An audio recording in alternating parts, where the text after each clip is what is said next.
Hey guys, welcome back to my YouTube channel. तो आज आप ड्रैगन गॉड सीरीज को फिर से कंटिन्यू करने जा रहे हैं। अगर आपने प्रीवियस चैप्टर्स के एक्सप्लेनेशन नहीं देखे तो आप देख सकते हो, प्लेलिस्ट में अवेलेबल है और प्लेलिस्ट का लिंक डिस्क्रिप्शन में भी तो डायरेक्ट वहां पे क्लिक करके भी देख सकते हो। तो जैसे कि हमने प्रीवियस एपिसोड में देखा था, लिंक वेल एक गेट टाइप को ओपन करती है, जॉनी वगैरह उसकी तरफ देखते हैं, वो एंटर करते हैं। जॉनी बोलता है ये स्पेस रिजर्व्ड है कि गिफ्ट के लिए। वो आगे तरफ देखते हैं और बोलते हैं देखो आगे तो लकी व्हील है। तो एपिसोड नंबर 32 की स्टार्टिंग होती है। लिंक बोलती है अब तुम रन कर सकते हो व्हील को और एक स्पॉट में रुक सकते हो, फिर वेल तुम अपनी गिफ्ट को पा सकते हो। जब तुम रुक जाओगे तो तुम फिर मूव नहीं कर पाओगे और तुम्हारा जो प्राइस है वो भी चेंज नहीं होगा। हर एक स्पॉट एक ही पर्सन चूज करेगा। अब नीचे जाओ। जॉनी बोलता है जल्दी मत रुक जाना, ठीक है। जॉनी सोच रहा होता है मैं किसी तरह की ओरा को सेंस कर पा रहा हूँ इस व्हील से। कुछ सेक्टर्स जो है वो फ्रेश फील कर रहे हैं और कुछ खतरनाक से, कोई अनप्लीजेंट लग रही है और कोई लाइफलेस। वेल ये जज करने के लिए काफी नहीं है कि मतलब बेटर प्राइजेस कहाँ पे मिलेंगे। वेल इनकी फीलिंग से ही जॉनी कॉनली को बोलते कि ली वेल रुकना वहीं पे जहाँ पे तुम प्रेफर करते हो। फिर कॉनली एक जगह पे रुक जाता है। उसे वेल गिफ्ट मिलता है कि जितने भी तुम्हारे साउल सर्कल्स हैं वो 500 एयर से एलिवेट किए जाएंगे।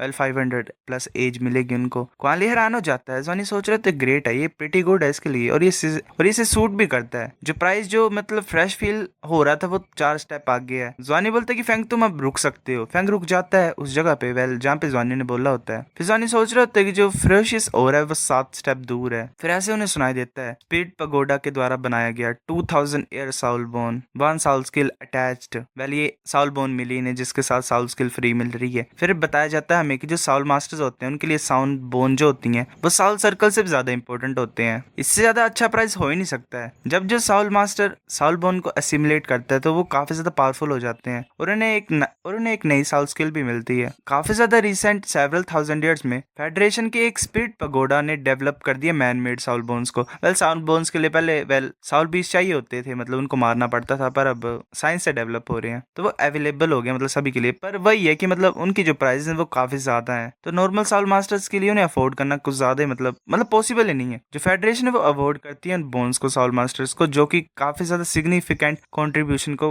बनाते हैं या लाते हैं। ल्यूफेंग सोच रहा होता है कि इन्होंने वेल साउल बोन को प्रिपेयर किया एज अ गिफ्ट। मैंने तो सोचा ही नहीं था। फिर जॉनी भी आगे की तरफ मूव करता है, वो एक जगह पे रुक जाता है। जॉनी सोच रहा था ये हो रहा तो 10 स्टेप दूर है। ये पैटर्न वेल इसमें तो कोई पैटर्न नहीं है, लकी व्हील में क्या सीन होगा। तो उसे फिर आवाज सुनाई देती है कि तुम्हें एसेस मिलती है प्राइमरी स्पिरिट बूस्ट टेरेस के लिए एक बार। जॉनी हैरान होकर बोलता है स्पिरिट बूस्ट टेरेस वो क्या चीज। अब लिंक वहां पे आ जाती है और बोलती है कि बाद में कोई तुम्हें मतलब प्राइजेस दे देगा तुम्हारे स्कूल में। जो अवार्ड्स है लांजवानी और क्वानली के उनको लेने के लिए इसे उन्हें स्पिरिट पगोडा में जाना पड़ेगा। लांजवानी में तुम्हें ये सजेस्ट करती हूँ कि तुम अपने रिवॉर्ड्स को तब कलेक्ट करना जब तुम्हारे ट्राई आउट्स ओवर हो जाएंगे। वेल जो सब कुछ है ये मतलब इवोल्यूशन, ये अगर तुम रश करोगे तो तुम्हारा जो प्रोडक्ट है वेल प्राइस है वो खराब हो जाएगा। फिर जैसे उन्होंने सुना मतलब मूचोंगटियान ने कि उन्हें क्या मिला है तो मूचोंगटियान को ज्यादा एक्साइटेड था। लांजवानी बोलते हैं मिस्टर मू जो स्पिरिट बूस्ट ट्रेस है मतलब टेरेस है वो की चीज है। मूचोंगटियान बोलता है कि ये प्रोडक्ट है साउल गाइड टेक्नोलॉजी का। तुम्हारे जो साउल सर्कल्स और साउल बोन्स है वो बूस्ट हो जाएंगे वहां पे। जो चांस होता है मतलब टेरेस में एंटर करने का वो बहुत ज्यादा रेयर होता है, एक्सट्रीमली। जो साउल मास्टर्स होते हैं वो एनर्जी को गेन कर सकते हैं वर्चुअल साउल बीस्ट को मारने से। वहां पे जो एनर्जी तुम्हें मिलेगी मतलब साउल बीस्ट को मारने से वो तुम्हारे साउल सर्कल्स को बूस्ट करेंगे। अगर तुम लकी होगे तो जो इवोल्यूशन वेल तुम्हें जो पावर मिलेगी वो क्वानली से ज्यादा मिल सकती है। वेल उसे 500 मिली थी 500 प्लस साउल सर्कल्स में। फिर ऐसे ये बच्चे एकेडमी में वापस चले गए। इन्होंने फिर रियन टियानफांग और जी होंग बिन को बताया क्या हुआ है। डीन बोलते कि मेरे को लगता है कि तुम्हारे जो प्राइजेस हैं वो तुम्हें मिल जाएंगे। जब साउल बोन यहाँ पे भेजी जाएगी तो मैं खुद उस पर्सन को दूंगा जो ज्यादा सुटेबल होगा, ठीक है। तुम एग्री करते हो इसके लिए।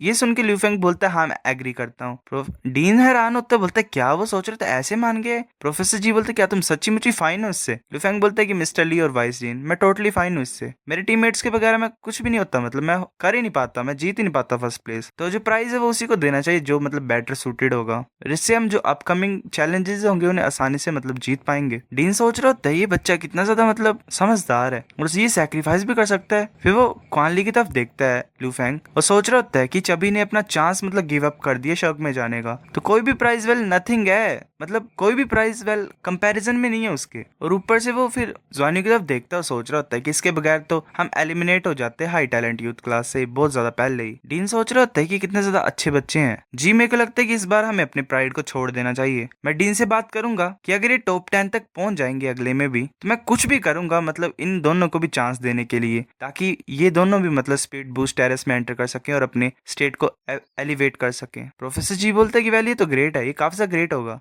हम सोर अकेडमी को बता देंगे कि टियानलू अकेडमी में भी स्टार्स राइज कर रहे हैं। वेल सोर अकेडमी भी एक पावरफुल अकेडमी है शायद। ये सुन के वो तीनों खुश हो जाते हैं, बोलते कि हम तीनों। लुफेंग सोच रहा होता है, लुफेंग ऐसे फील कर रहा होता है कि उसका जो सैक्रिफाइस था उससे उसको और भी ज्यादा अच्छी चीज मिल गई। लुफेंग और क्वान ली दोनों को ऐसे वियर्ड सी फीलिंग आती है कि जब भी वो किसी चीज के लिए गिव अप करते हैं तो और भी ज्यादा अच्छी चीजें आती हैं उनके पास। वैसे फिर साथ में आ जाते हैं खुशी से और वो सोच रहे होते हैं कि गिव अप करना वेल एक अच्छी चीज होती है। फिर जो प्राइज था वो आफ्टरनून में आ गया। वेल एक साउल बोन और 2 एडमिशन कार्ड भी स्पिरिट पगोडा के। जो 2000 ईयर की साउल बोन थी वो सिल्वर मून वोल्फ की थी, उसके राइट आर्म की। उसके साथ सिल्वर ब्लेड साउल स्किल भी अटैच थी। ये एक शार्प मोमेंटम को अटैच कर सकता है किसी के राइट आर्म के साथ। वो तीनों उसकी तरफ देख रहे थे, साउल बोन की तरफ। डीन बोलता है कि जो अच्छे होते हैं उनको हमेशा रिवॉर्ड मिलता ही है, जो तुम्हें बिलोंग करता है वो तुम्हें मिलेगा ही, ठीक है ल्यूफेंग? ये तुम्हारी प्रॉब्लम को सॉल्व कर देगा क्योंकि तुम्हारे अटैक्स इतने ज्यादा अच्छे नहीं होते हैं। इसे असिमुलेट करो, हम तुम्हें गार्ड करेंगे। ल्यूफेंग बोलते हैं शुक्रिया वाइस डीन। फिर वो ऐसे बैठ जाते हैं ट्रेनिंग रूम में। प्रोफेसर जी बोलते हैं कि वेल अपने मार्शल साल को रिलीज करो और अपने साउल पावर को इंजेक्ट करो इस बोन में।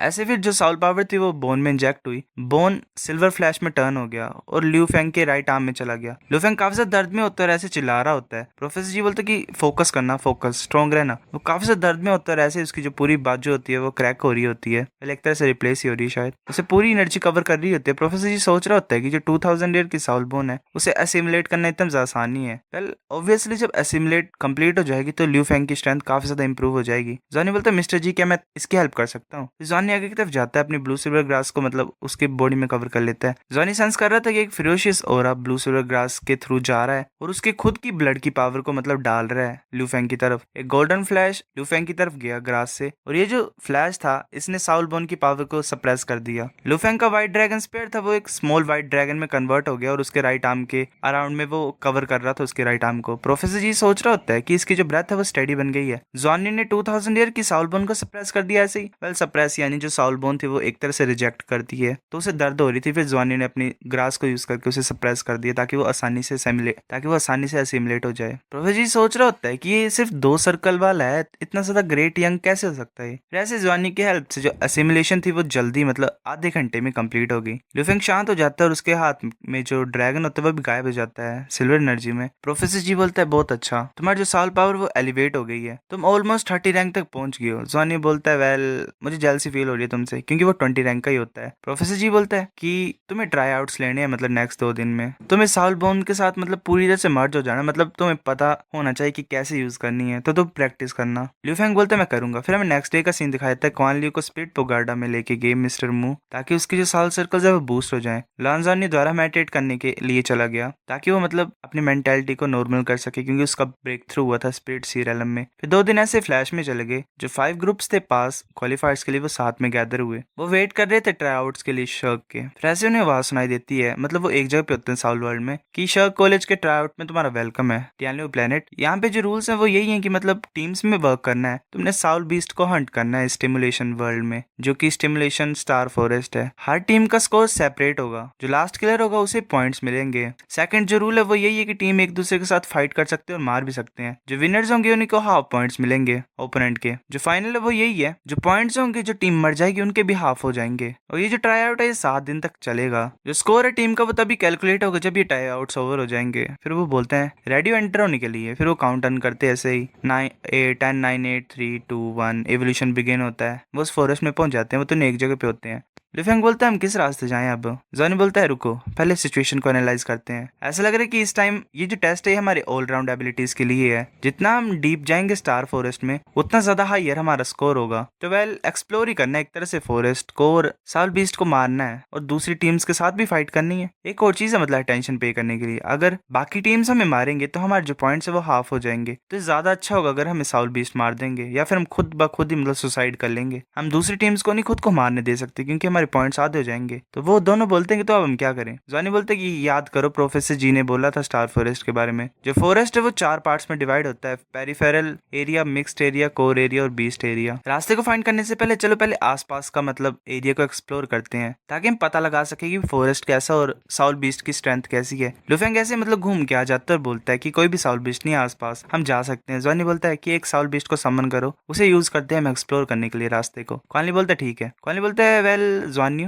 काफी ज्यादा टाइम हो गया ना, मतलब डोंग क्वान क्यू को हमने समन नहीं किया है। जॉनी बोलता है वेल वो मेरे ऊपर गुस्सा है तो वो आएगी नहीं, हम कुछ भी नहीं कर सकते हैं इसके लिए। वो भी ट्राई आउट में पार्टिसिपेट कर रही है। क्वानली बोलता है हाँ चलो वो समन हो गया। तो गेट से एक ड्रैगन टाइप बाहर आ जाता है। क्वानली बोलता है क्या ये फायर लिजर्ड है? जॉनी बोलता है ऐसे देखने से तो लग रहा है ये फायर लिजर्ड का अपग्रेडेड वर्जन है। फिर ऐसे ही तीनों और एक बीस्ट स्टार्ट हो गए, मतलब फॉरेस्ट की हर एक डायरेक्शन को एक्सप्लोर करने के लिए। जैसे जैसे साउल रिंग्स ग्रो हो रही थी, मतलब स्ट्रॉन्ग बन रही थी, क्वानली का जो समनिंग है वो अब आधी मिनट रह सकती है। ये 1 किलोमीटर की जर्नी थी। जब समनिंग का टाइम रन आउट हो गया तो वो 15 मिनट के लिए मतलब रेस्ट करने लग पड़े। फिर उसके बाद क्वानली द्वारा समन करता साउल बीस्ट को। वेल टाइम लगता है ना समनिंग के लिए। क्वानली बोलता है वेल मैं सच्ची मुच्ची स्पीड बूस्ट टेरेस में जाना चाहता हूँ अब। फिर मैं अपनी साउल रिंग्स को इंक्रीज कर सकता हूँ मिलीनियम लेवल तक। फिर मैं देखना चाहता हूँ क्या होगा। मैं विश करता हूँ कि मैं कंटिन्यूसली समन कर सकूँ साउल बीस्ट को बिना टाइम लिमिट के। जॉनी बोलता है कि वेल ये पॉसिबल है पर कुछ ज्यादा फैक्टर्स हैं जो तुम्हारी समनिंग को इफेक्ट करते हैं, जैसे कि तुम्हारी Saul power, mentality, Saul rings. अगर तुम ग्रेटली रिड्यूस करना चाहते हो समनिंग टाइम को तो तुम्हें इन चीजों पे फोकस करना ही पड़ेगा, इन तीनों पे। जैसे मैंने ऑब्जर्व किया कि जो मेंटेलिटी है वो सबसे ज्यादा इंपॉर्टेंट फैक्टर है। कहानी बोलते हैं हाँ तुम सही बोल रहे हो, मैं अपना बेस्ट करूंगा अपनी मेंटेलिटी को इंक्रीज करने के लिए 500 तक इस साल में। पर मेंटेलिटी को इंक्रीज करना आसान जॉब नहीं है, सिर्फ मेडिटेशन और फ्रीक्वेंट हेल्प ही मतलब इंक्रीज कर सकती है। लुफेंग बोलता है कि तुम कुछ ज्यादा लेजी हो, ज्यादा टाइम यूज करा करो समनिंग गेट को, ठीक है? क्वानली गुस्सा हो जाता है और बोलता है पहले खुद का तो सोचो तुम, मैं लेजी? तुम्हारे पास कोई आइडिया नहीं कि मतलब मेंटल वीकनेस का क्या होता है, मतलब मेंटल वीकनेस होती क्या है। तो गाइस एपिसोड नंबर 32 इतना था। अगर आपको वीडियो पसंद तो लाइक करनी भी है, फिर भी लाइक कर दो, शेयर करो दोस्तों के साथ, कमेंट करके बता अगर आपको वीडियो कैसी लगी। सब्सक्राइब करो, तब तक के लिए बाय बाय।